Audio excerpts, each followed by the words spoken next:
Mag-i-inspeksyon ang Bureau of Customs sa depot ng mga kumpanya ng langis kaugnay sa kanilang pag-aangkat ng petrolyo sa gitna ng sigalot sa Middle East. Ayon kay Customs Spokesperson Assistant Commissioner Vincent Philip Maronilla, nakikipag-ugnayan sila sa mga importer ng petroleum product para sa kasalukuyang lagay ng kanilang supply.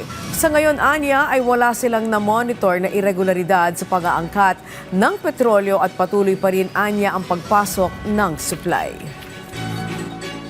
May kipag-coordinate kami sa kanila sa aming mga joint visits dyan sa mga depots to make sure po na patas ang pagbebenta at pag-resupply nitong mga oil companies natin. Siguraduhin ho namin na wala ring anumang pagtatago ng supply. No? Ibig sabihin ho, titingnan namin talaga kung ano talaga yung laman ng kanila mga deklarasyon para po accurate din no, ang makapasok na data dito sa ating bansa kung ilan talagang naiangkat at ilan ang supply natin.